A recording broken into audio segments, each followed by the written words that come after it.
সূচনা লগ্ন থেকে শুরু করে এখন পর্যন্ত বিশ্লেষণ করি, তাহলে এই ধরনের বিরল প্রতিভার অধিকারী, যার মধ্যে বহুবিধ ব্যক্তিত্বের সমাহার ঘটেছিল, এই ধরনের ব্যক্তি খুঁজে পাওয়াটা খুবই দুষ্কর। একই সাথে এত কিছু আবার বড় নামজাদা কবি, এই ধরনের কবি খুঁজে পাওয়াটা বড় কঠিন হয়। হযরত শেখ সাদি রহমতুল্লাহের অভিজ্ঞতা লব্ধ অত্যন্ত গুরুত্বপূর্ণ একটি নসিহত আছে, যেটি আপনাদের কাছ থেকে হয়তো আমরা শিখেছি গুলিস্তার মাধ্যমে। কারণ আমাদের ঢাকাতে ফার্সিকে মানে এক ধরনের কান্তা ধরে বিদায় করে দেওয়া হয়েছে। যতটুকুই আছে এখনো পর্যন্ত সেটা আপনাদের সেই চট্টগ্রাম বিভাগ এবং সিলেট বিভাগের অবদান।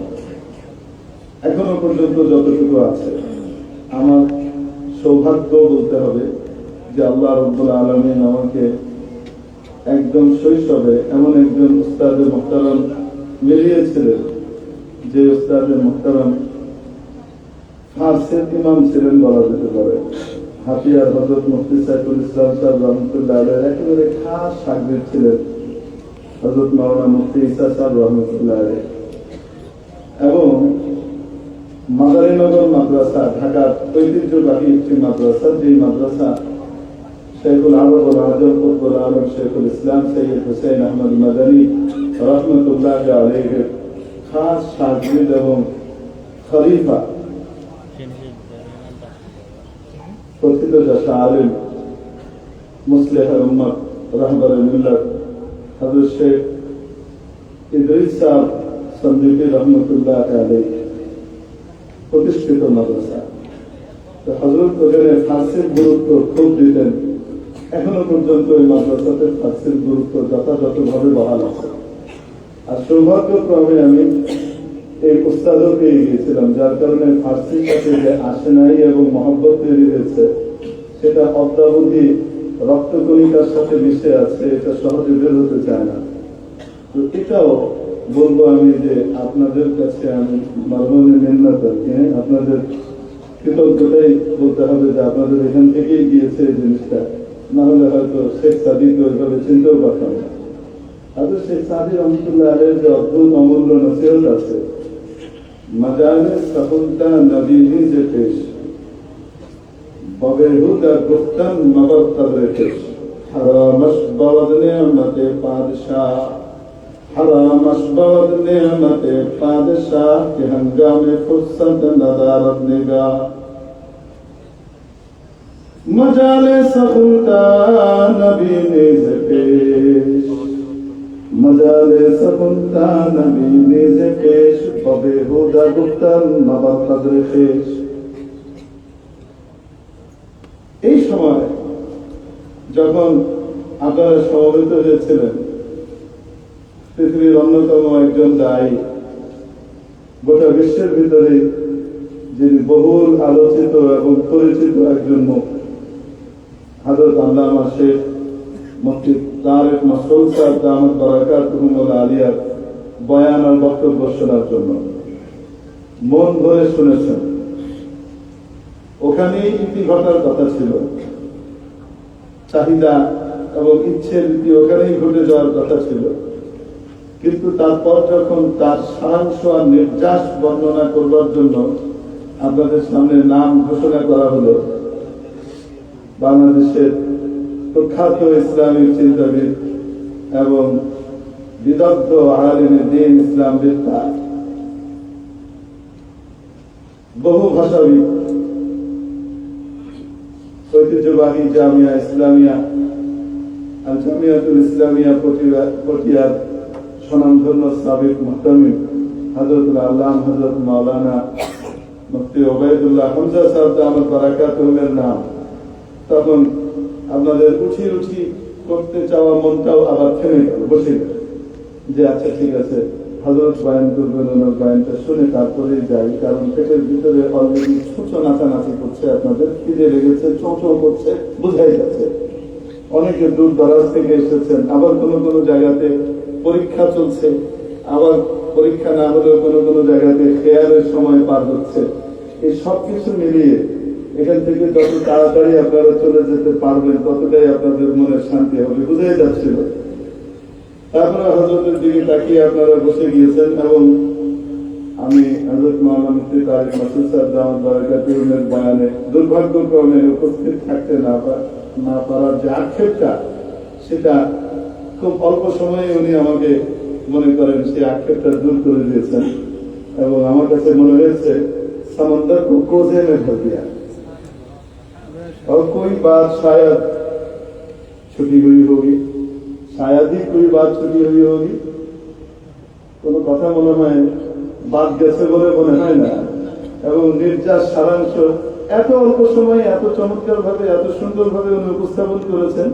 আল্লাহ পাক ওনার বাচন ভঙ্গি এবং ওনার ইলম আমল এবং সবকিছুর ভিতরে এক্সপ্রেশনের ভিতরে হায়াতের ভিতরে মজিদ বারাকাত আতা করেন। আল্লাহ পাক আপনাদের এই উপস্থিতিও কবুল করেন। আমিন। আসলে ওনার এই আলোচনাটার পরে আবার আমি যতক্ষণ আলোচনা করব ততক্ষণ মানে উর্দুতে বলতে গেলে সামা খারাসি হবে। আসলে মানে কান পাকতে থাকবে, কানের ভিতরে মনে হবে যেন গরম শেষা ঢেলে দিচ্ছে। এভাবে তাড়াতাড়ি ছুটে যায় না কেন? আর সুলতানুল ওয়াইজিন হযরত মাওলানা খালিদ সাইফুল্লাহ এই বিষয়ে আসছেন না কেন? হুজুর আসবেন, বয়ান শুনবো, চলে যাবো, এভাবে কেন কালক্ষেপণ করছে? এই জন্য সংক্ষেপে দু চারটি আলোচনা আপনাদের খেদমতে পেশ করবো ইনশাআল্লাহ। সংক্ষেপ করিয়াও হইল না, সংক্ষেপ কে আর বলা। বয়ান করার জন্য আসলে বসা নয়, আমাদের ভিতরে কিছু মত বিনিময় হওয়া দরকার। আজকে যারা গোটা পৃথিবীতে অরাজকতা, নৈরাজ্য, সহিংসতা এবং সন্ত্রাস সৃষ্টি করে চলেছে এবং সন্ত্রাসের নিত্য নতুন রূপের জন্ম দিচ্ছে, মানবাধিকার লঙ্ঘনের নিত্য নতুন রূপ যারা পৃথিবীবাসীকে দেখাচ্ছে, যেগুলো দেখলে অতীতের আইয়ামে জাহিলিয়াতের বর্বর যুগের লোকজন হয়তো লজ্জা পেত, তারা আজকে মানবতার সবক শেখাবার জন্য যারা গোটা পৃথিবীতে মানবতা এবং মনুষ্যত্বের সত্যিকারের প্রচার প্রসার ঘটিয়েছে, সে সকল ব্যক্তিদেরকে এসে তারা এখন মানবতার সবক দিতে চায়, মানবতার সবক খয়রাত করতে চায়। এই উপস্থিতি সুদূর প্রসারী এক চক্রান্ত চলছে। যে জায়গাতে বসে আজকে আমি কথা বলছি এবং আপনারা নির্বিঘ্নে কথা শুনছেন, রব্বে যুল জালালের কাছে কায়মন বাক্যে দোয়া করা দরকার এবং যথাযথ পদক্ষেপ সময় থাকতে নেওয়া দরকার, যেন এই জমিন একদিন আমাদের কাছ থেকে হাতছাড়া না হয়। এই জমিনকে নিয়ে বিশ্ব মডলদের মাথা ব্যথার শেষ নাই। এই কক্সবাজার, এই রাঙ্গামাটি, এই বান্দরবান, খাগড়াছড়ি, চট্টগ্রাম, না পারলে কমপক্ষে পার্বত্য চট্টগ্রামের অঞ্চলটা ইনক্লুডিং কক্সবাজার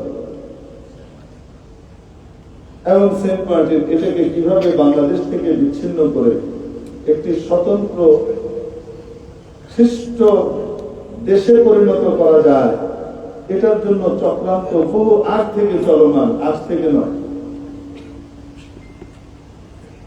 রাসূল পাক সাল্লাল্লাহু তাআলা আলাইহি ওয়াসাল্লামের যে হাদিস শরীফ, ইত্তাকু ফিরাসাতাল মুমিন ফাইন্নাহু ইয়ানজুরু বিনূরিল্লাহ, ঈমানদারের দূরদৃষ্টি, ঈমানদারের ফিরাসতকে সতর্কতার সাথে পর্যবেক্ষণ করো। ঈমানদারের সতর্কতা, ঈমানদারের যে দূরদৃষ্টি আর ফিরাসত, এটাকে গুরুত্বের সাথে বিচার করো এবং সেভাবেই সেটার মূল্যায়ন করো, সেটাকে ভয় করো। কারণ হলো তারা যে কথা বলেন, ঈমানদার যে কথা বলে, সে নিজের থেকে বলে না, ইয়ানজুরু বিনূরিল্লাহ, সে আল্লাহর দেওয়া নূর দিয়ে দেখে এবং সেটা বলে। এই জন্য যুগে যুগে দেখা গিয়েছে হাজারাতে উলামায়ে কিরাম যারা নায়েবিনে নবী, রাসূল পাক সাল্লাল্লাহু তাআলা আলাইহি ওয়াসাল্লাম শুধু নন, বরং সাইয়্যিদুনা হযরত আদম আলা নবিয়িনা ওয়া আলাইহিস সালাম থেকে শুরু করে সরওয়ারে কায়নাত ফখরে মওজুদাত হযরত মুহাম্মদুর রাসূলুল্লাহ সাল্লাল্লাহু আলাইহি ওয়াসাল্লাম পর্যন্ত যে লক্ষাধিক নবী রাসূল এই পৃথিবীতে আগমন করেছেন, এই সমস্ত নবী রাসূলের ওয়ারিস হাজারাতে উলামায়ে কিরাম, সকলের উলুমে নবুয়তের মজমুআর ওয়ারিস হাজারাতে উলামায়ে কিরাম। নবীজি এই কথা বলেন নাই, আল উলামা ওয়ারাসাতি, আলেমগণ আমার ওয়ারিস। নবীজি সাল্লাল্লাহু আলাইহি ওয়াসাল্লাম এই কথা বলেন নাই, আল উলামা ওয়ারাসাতু হাযান নবী, আল উলামা ওয়ারাসাতু النبي الآخر خاتم النبيين। এই কথা নবীজি বলেন নাই যে সর্বশেষ নবীর ওয়ারিস। অদ্ভুত কথা হলো নবীজির যে বাচন ভঙ্গি, শুধু যদি এটার দিকে আমরা লক্ষ্য করতাম তো ওলামা হযরতদের সামনে দাঁড়িয়ে কথাবার্তা বলবার মতো হিম্মত আমাদের সামনে আমাদের হতো না, যেখানে এই মান মর্যাদা এবং ওলামা ইকরামের এই শানের লক্ষ্য না থাকার কারণে, ওনাদের মর্যাদা সম্পর্কে অবগতি না থাকার কারণে আজকে চিপিটি কাশরবা এখান থেকে সেখান থেকে কে না কে আলেম সমাজকে নিয়ে বিভিন্ন ভাবে কটাক্ষ করে যাচ্ছে। আলেম সমাজ অর্থনীতি জানে কিনা, আলেম সমাজ দেশ পরিচালনা জানে কিনা, হারামখোর কোথাকার, তোর কাছে কেন জবাব দিতে হবে, তোকে কেন পরীক্ষা দিব যে আলেম সমাজ কতটুকু জানে আর না জানে, তুই আগে পরীক্ষা দিয়ে পাস কর। এরকম বেয়াদবদের আবির্ভাব বন্ধু রূপে ঘটছে। আল্লাহ পাক এদেরকে হেদায়েত করেন এবং এদের গুমরাহির খপ্পর থেকে, কবর থেকে গোটা উম্মাহকে, গোটা জাতিকে হেফাজত করেন। উলামায়ে উম্মত কারা? নবীজি তো বলেননি যে শুধু আমার ওয়ারিস। কি বলছেন? আল উলামা ওয়ারাসাতুল আম্বিয়া। যত নবী রাসূল এসেছেন পৃথিবীতে, সমস্ত নবী রাসূলের ওয়ারিস আলেম ওলামা। সমস্ত নবী রাসূলের শরীয়তের যে সমস্ত বিষয়গুলো সরওয়ারে কায়নাত সাল্লাল্লাহু আলাইহি ওয়াসাল্লামের শরীয়তে বহাল রাখা হয়েছে, সেই বিষয়গুলো এবং সমস্ত নবী রাসূলের এক দাওয়াত, তাওহীদের দাওয়াত, রিসালাতের দাওয়াত, আখিরাতের দাওয়াত, এক দাওয়াত, উবুদুল্লাহ ওয়া লা তুশরিকু বিহি শাইআ। ওয়া ইলা আদ আখাহুম হুদা قال يا قوم اعبدوا الله ما لكم من إله غيره وإلى ثمود أخاهم صالحا قال يا قوم اعبدوا الله ما لكم من إله غيره। যত নবী এসেছেন প্রত্যেক নবীর একই বাণী, এই তাওহীদের ধারক বাহক এবং তাদের রিসালাতের যে আজহাগুলো, সর্বশেষ অ্যামেন্ডমেন্ট যেটা এসেছে আল্লাহ পাকের পক্ষ থেকে, যেটা আর কখনো পরিবর্তন কোনো কালেই হবে না, আর কোনো সুযোগ নাই। সেই শরীয়তের খারার ভিতরে, সেই শরীয়তের বাইদা এবং সামহার ভিতরে আল্লাহ পাক যেগুলো বহাল রেখেছেন, এই সবগুলোর ওয়ারাসাত আলেম ওলামা বহন করে। মেরে মুহতারাম দোস্ত, ওলামায়ে কেরাম উম্মাহকে যখন সতর্ক করতেন, এই এনজিওদের খপ্পরে পড়ে না, এই বেসরকারি সাহায্য সংস্থা এদেশে এসেছে তোমাদেরকে সাহায্য করবার জন্য নয়, তোমাদের দারিদ্র বিমোচনের জন্য নয়, তারা এখানে এসেছে তোমাদের স্বাধীনতা, সার্বভৌমত্ব লুটে নেবার জন্য এবং সেই লুটে নেবার পরিবেশ তৈরি করবার জন্য। এই দেশের ভিতরে বিজাতীয়দের দালাল এবং বিজাতীয়দের মন মানসিকতার রেসপন্সার তৈরি করবার জন্য তারা এখানে এসেছে। যখন আলেম ওলামা এগুলো বলতেন, তখন কথিত অনেক সুশীল এবং আমি সে সময় যা দেখেছি, আজ থেকে 30 বছর আগের কথা বলছি, অনেক দিনদার মানুষ, অনেক দিনদার পরহেজগার মানুষ, নামাজি মানুষ, তারাও আলেম ওলামার এই কথাগুলোকে অত্যুক্তি মনে করত। তারা মনে করত হুজুররা খালি খামাখা অন্যের পিছনে পড়ে, নিজে কিছু করে দেখাতে পারে না, শুধু অন্যের কথা। হুজুররা কোনো কিছু করে দেখাতে পারে না, তাই না? আজকে স্বাধীনতা সার্বভৌমত্বের ঘোষণা আর কথা যদি কেউ বলে, সকলের রক্ত চক্ষুকে উপেক্ষা করে কারো চোখে চোখ রেখে যদি দ্ব্যর্থহীন কণ্ঠে আজকে এই সন্ধিক্ষণে এসে যখন মানবাধিকার কমিশনের অফিস নামে সত্যিকার অর্থে পশ্চিমাদের সেই স্বাধীনতা হরণকারী নীল পুঁথি যেটা এখানে বাস্তবায়ন করবার জন্য এসেছে, কারণ অনেক রাজনৈতিক দল তাদের সামনের ভোট বিজয়, কেউ সরকারি দলে, কেউ বিরোধী দলে, কেউ অমুক দলে, তমুক দলে, হাতি দলে, পাতি দলে যেতে হবে সংসদে, এই আশায় বুঝে শুনে স্বাধীনতা হরণ করার কারবার চলছে, এটা বুঝতে পারছে। তারপরেও মুখে কুলুপ কেটে চোখে ছুরি করে কানে ছুরি মেরে বসে আছে। ঠিক সেই সময় স্বাধীনতার ঘোষণা দিয়েছে একমাত্র হাজার ওলামায়ে কেরাম। কারো পরোয়া করেনি। একমাত্র ইসলামী দলগুলো সবার আগে সোচ্চার হয়ে, চাই রাজনৈতিক আলেম ওলামা হোক, চাই অরাজনৈতিক আলেম ওলামা হোক, সকলে সম্মিলিত ভাবে ব্যর্থহীন ভাবে এই মানবাধিকার কমিশনের অর্থাৎ ইউনাইটেড নেশনের যে তারা মানবাধিকার কমিশনের অফিস এখানে খুলতে যাচ্ছে, সেটার বিরুদ্ধে সবার আগে সোচ্চার হয়েছে হাজারাতে ওলামায়ে কেরাম। অবাস্তব না বাস্তব? এখনো অনেক মানুষকে আমরা দেখতে পাচ্ছি, তারা সেই একই কথা বলছে, কত ভালো কিছু হবে হুজুর, আপনাদের শাপলা চত্বরের বিচার হয়ে যাবে। শাপলা চত্বরের বিচার করার লেগে লাল কুত্তা হিয়ালের বাইরে আমার লাগবে না।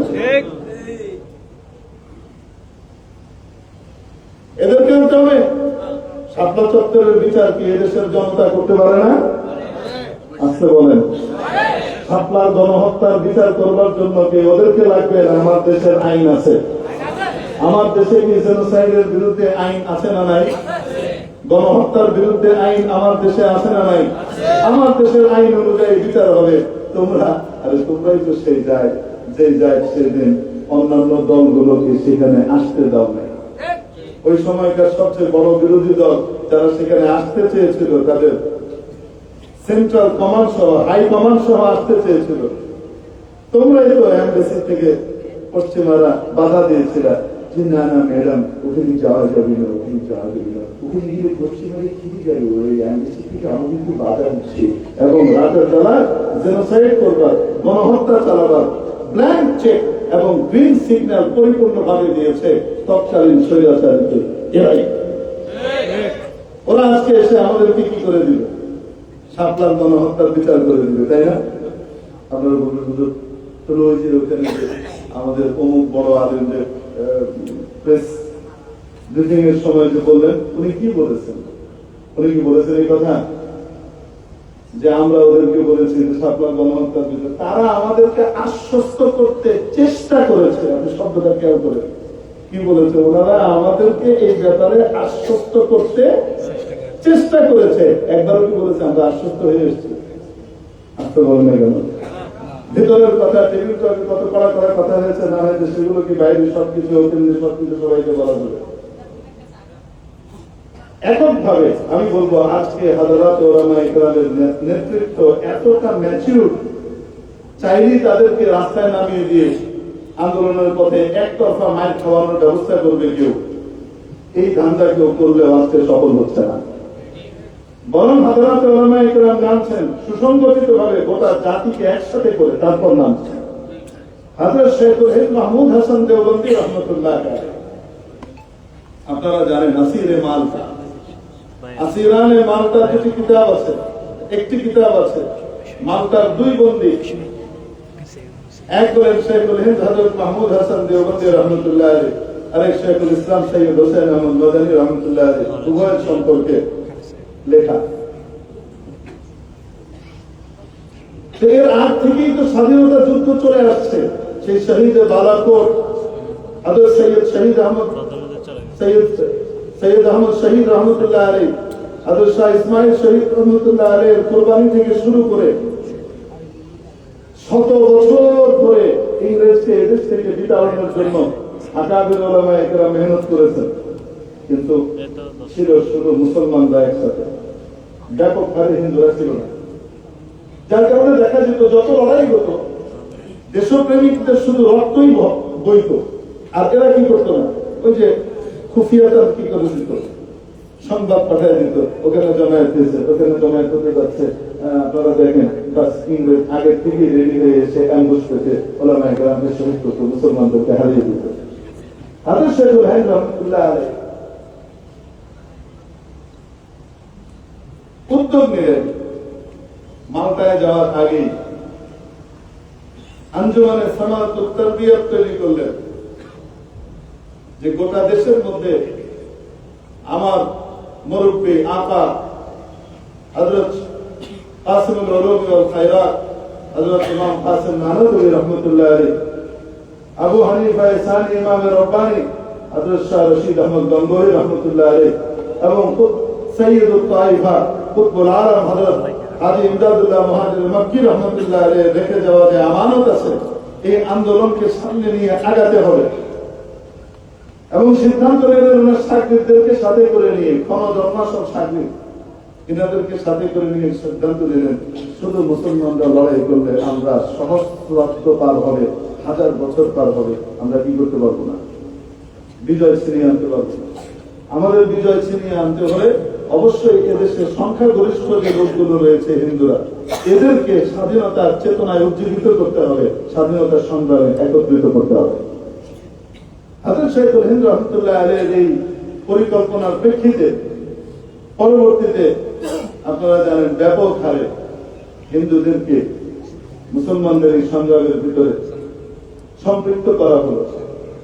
বেশি দিন লাগেনি হাফেজ শহীদুল হিন্দ রহমতুল্লাহ আলাইহির এই পরিকল্পনা হাতে নেওয়ার 40 বছরের মাথায় এই ভারতবর্ষ থেকে ইংরেজকে বিদায় নিতে বাধ্য হতে হয়েছে। এজন্য আপনি লক্ষ্য করে দেখেন যে একটা সময় ছিল যে বললেই কোন অবস্থার সিচুয়েশন তৈরি করে ওলামায়ে কেরাম সব একসাথে মাঠে নেমে আসতেন তাদের দিনে হাবিয়ত এবং জজবার কারণে।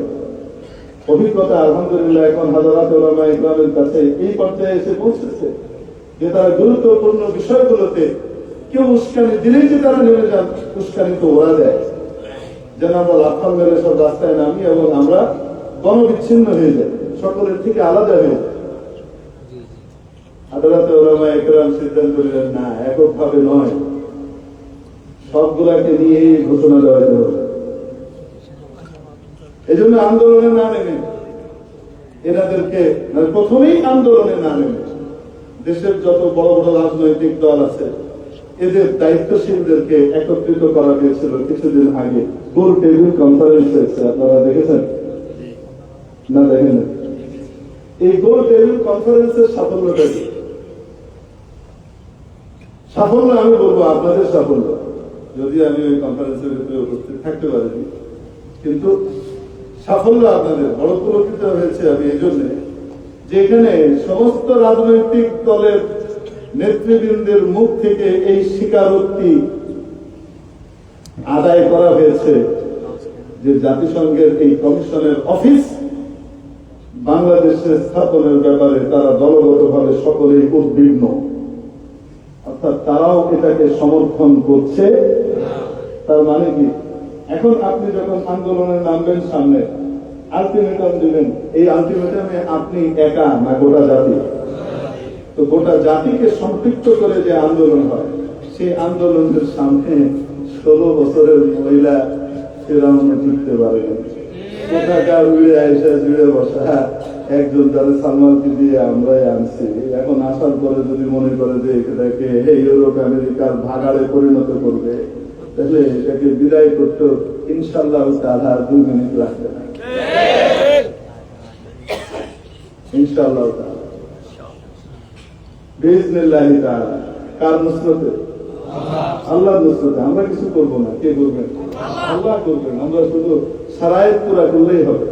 আল্লাহ পাক যে শারায়েত গুলা দিচ্ছেন নুসরত পাওয়ার জন্য, তারকে মাসিয়ত, গুনাহ ছেড়ে দেওয়া, আর আল্লাহ পাক মামুরাত গুলা ঠিক মতো আদায় করে যথাযথ পদক্ষেপ নেওয়া, ঠিক সেভাবে যদি আমরা আগে নুসরতে ইলাহি ইনশাআল্লাহ আমাদের শামিল হয়।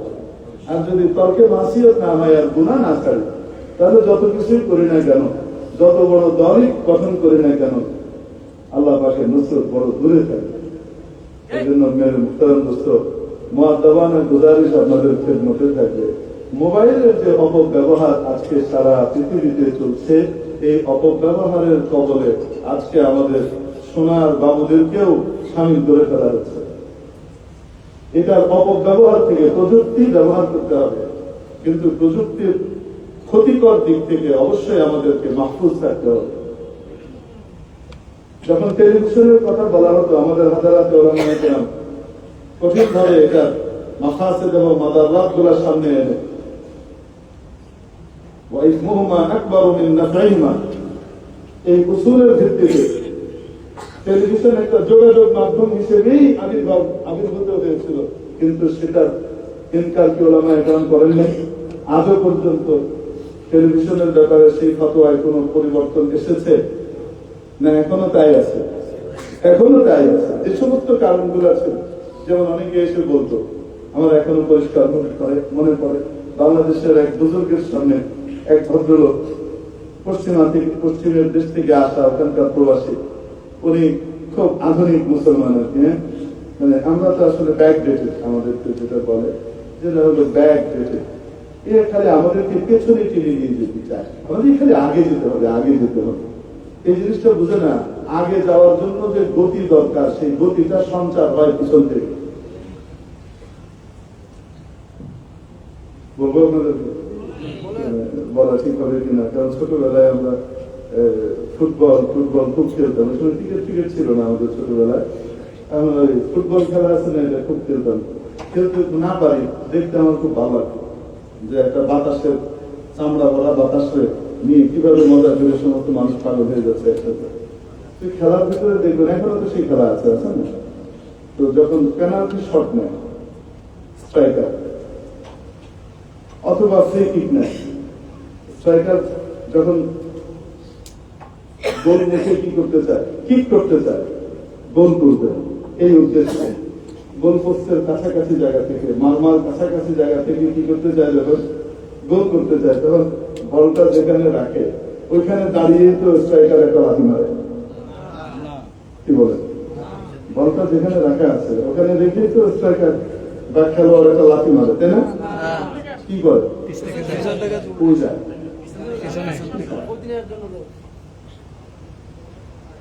এই গল সে জানে, এই বলকে তীরের বেগে যদি কি করতে হয়, আগায় নিয়ে দ্রুত গতিতে যদি বিপরীত পার্টির গুহকে ফেস করতে হয়, তাহলে এখানে দাঁড়িয়ে করলে সামনে শুধু আগাবো, এখান থেকে চলবো, এই নিয়োগ করলে কোনোদিনই হবে না। অতএব তাকে শক্তি সঞ্চারের জন্য পিছনে যেতে হয়। মেরে মোহতারাম দোস্ত, এটাই হলো সত্যিকারের আধুনিক খেলোয়াড়। যেই খেলোয়াড় ওইখানে বল রেখে ওখানে লাথি কষে, ওকে সবাই বলবে পাগল, বলবে কি বলবে না? আপনাদের এই অঞ্চলে তো পাগল মানে হার হচ্ছে,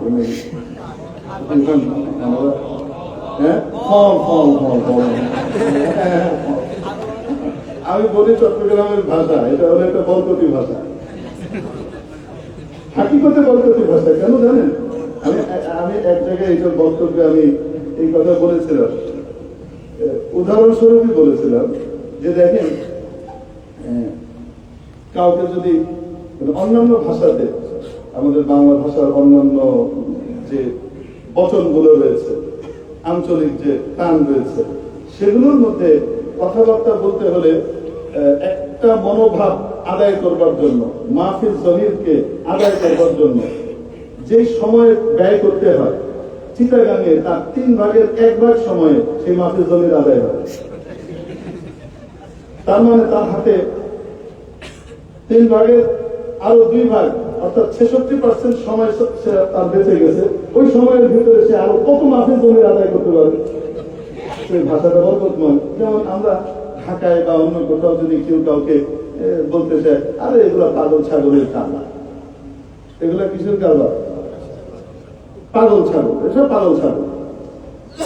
আমি বলি, আপনি এখানে স্টপ ওয়াচ দিয়ে কি করেন, কাউন্ট ডাউন করেন, দেখেন এখানে কত সময় লাগে।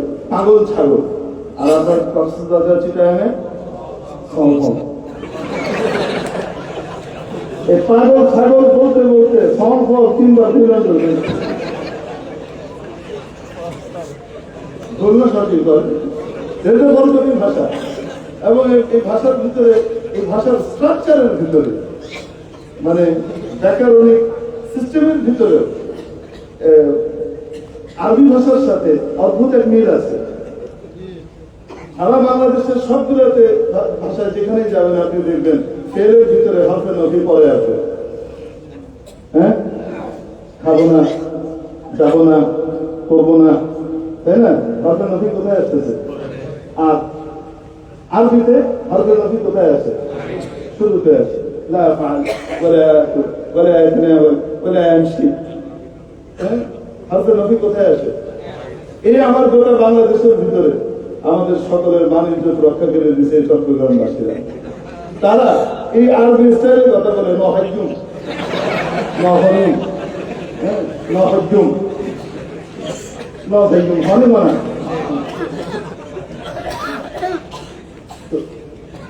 আসলে এই ভাষাটার ভেতরে আল্লাহ রাব্বুল আলামিন অদ্ভুত কি দিয়ে রেখেছেন, বরকত দিয়ে রেখেছেন, এবং আরবির সাথে আমাদের কোরআনের ভাষার সাথে অর্থাৎ লুগাতুল জান্নার সাথে একটা অদ্ভুত কি দিয়ে রেখেছেন, মিলও দিয়ে রেখেছেন। আমাদের এখানে আপনারা গর্ব করতে পারেন।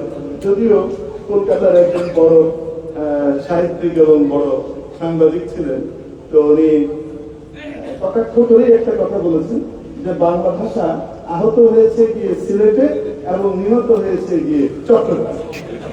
মানে বাংলা ভাষা এখানে এসে কি হয়ে গেছে, নিহত হয়ে গেছে। এগুলো হলো কলকাতার ওই খেয়েছো আর অর্ধেকটি আন্ডা দিলাম দাদা গোটাটাই খাবেন, কিন্তু ওই ক্যাটাগরির লোকজনদের মূল্যায়ন এগুলো তো হামেশাই আমাদের বিরুদ্ধেই বলবে। ইসলামের পক্ষে যারা থাকবে এদের বিরুদ্ধেই বলবে। আল্লাহ পাক এদেরকে হেদায়েত করবে, হেদায়েত করতেই করবো, ওটাকে গেছে গাফড়ে উড়ে এখন এগুলো কিছু করা না। তো প্রিয় উপস্থিতি, যে কথাটা বলছিলাম যে আপনাদের ওলামায়ে কেরাম সেই কত বছর আগে এই কথা বলেছেন, আজকের কথা, যে এনজিওরা এই দেশকে গিলে ফেলবার জন্য পশ্চিমাদের এজেন্ট হিসেবে এসেছে। ওলামায়ে কেরাম বলেছেন কি বলেন নাই?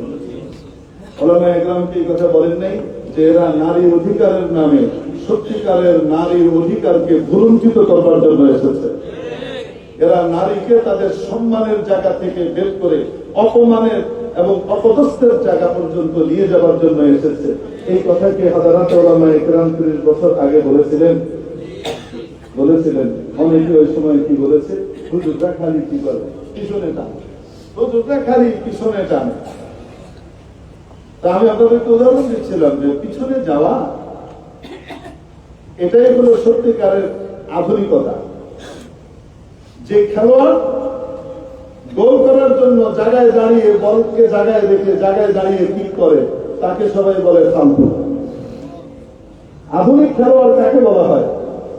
যে নাকি গোল করবার জন্য বল থেকে নিজের জায়গা থেকে কি করে, পিছনে যায়। যত পিছনে যায় তত গতি বাড়ে। পিছনে যাওয়ারও একটা সীমা আছে, নাকি নাই? ঠিক তেমনি ভাবে হাজারাত ওলামায়ে কেরাম গোটা পৃথিবীতে মুসলিম জাতির ইজ্জত সম্মান, এবং শুধু মুসলিম জাতি নয়, গোটা পৃথিবীর সমস্ত মানুষের মানবতার মুক্তির সনদ দেওয়ার জন্য ওলামায়ে কেরাম তাদেরকে মানবতার স্বর্ণোজ্জ্বল যুগ হযরত রাসূল পাক সাল্লাল্লাহু আলাইহি ওয়াসাল্লাম এবং সাহাবীদের যুগের কাছে নিয়ে যেতে চান। ওলামায়ে কেরাম পিছনে নিয়ে যেতে চান, কারণ সত্যিকার অর্থে যদি শয়তানের জালকে ছিন্ন করতে হয়, বিজাতীয়দের চক্রান্তের জালকে ছিন্ন করতে হয়, তাহলে অবশ্যই শক্তি সঞ্চার করতে হবে, আর সেই শক্তি নিতে হবে সরওয়ারে কায়নাত নবী মুহাম্মদ রাসূলুল্লাহ সাল্লাল্লাহু আলাইহি ওয়াসাল্লামের সুন্নাহ। ওলামায়ে কেরাম এমনি পিছনে টানেন না।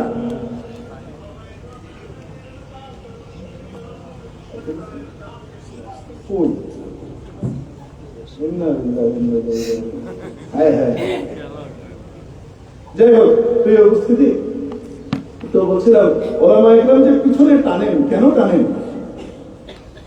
গতি কমানোর জন্য না গতি বাড়ানোর জন্য? এবং যারা পিছনে গেছে তাদেরই গতি পৃথিবীতে বর্তমানে সবচেয়ে বেশি। যাদেরকে সবাই পিছনে ফেলে দিতে চেয়েছিল আফগান মোল্লা বলে, সেই মোল্লাদের পায়ের কাছে বিশ্ব পরাশক্তি আমেরিকাকে মাথা নত করতে হয়েছে। তাদের $7 বিলিয়ন তাদের রিজার্ভের টাকা জোরপূর্বক অন্যায় ভাবে আটকে রেখে দিয়েছে। টাকা দেয় না সরকারকে, কেন? অর্থনৈতিক ভাবে তাদেরকে ধসিয়ে দেবে। অদ্ভুত ব্যাপার হলো, গত বছরের যে সমীক্ষা এসেছে, পৃথিবীর সমস্ত কারেন্সির তুলনায় আফগান কারেন্সির মান সবচেয়ে বেশি বেড়েছে।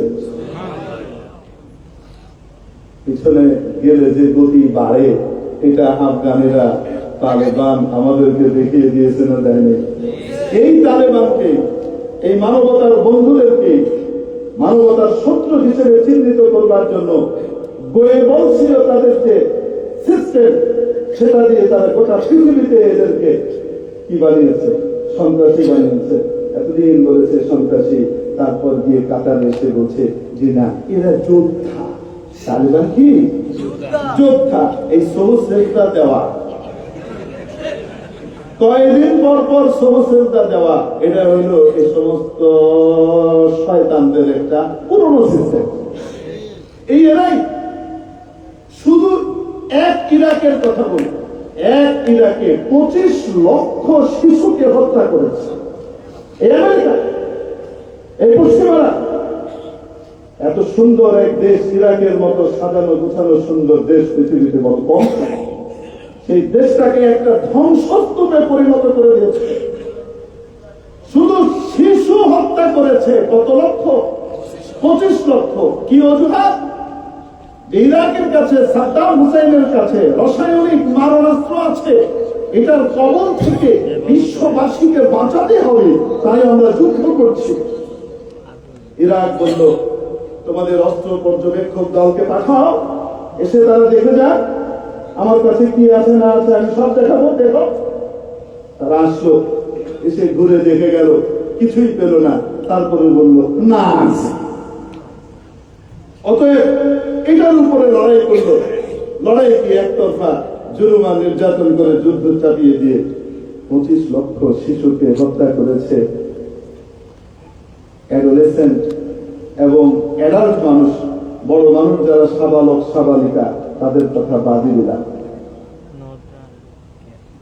তারপর যখন কোনো কিছুই পাওয়া গেল না, তাদেরকে ধরা হলো গোটা বিশ্বের পক্ষ থেকে, কই সে রাসায়নিক অস্ত্র বের করে দেখাও। তখন বলে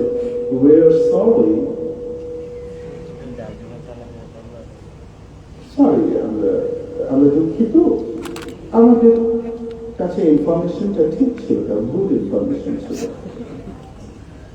সরি, একটা সরি বলে একজন নিরপরাধ মানুষের রক্তকে কি বৃথা করা যায়? ইসলাম তো সেই মানবাধিকার শিখায়, ওয়ালাকুম ফিল কিসাসি হায়াতুন ইয়া উলিল আলবাব। النفس بالنفس وكتبنا عليهم أن النفس بالنفس والعين بالعين والأنف بالأنف والأذن بالأذن والسن بالسن والجروح قصاص। ইসলাম তো সেই মানবাধিকার শিখায় যে একজন মানুষকে যদি কেউ অন্যায় ভাবে হত্যা করে, তাহলে তাকেও হত্যার মুখোমুখি হতে হবে। সেখানে 25 লক্ষ শিশুকে হত্যা করে একটা সরি বলে যারা পার পেয়ে যায়, আর তাদেরকে জাতিসংঘের মানবাধিকার কমিশন শায়েস্তা করতে পারে না। বর্তমানে এখন ফিলিস্তিনে প্রতিদিন নারী শিশু সহ শত মানুষকে হত্যা করা হচ্ছে।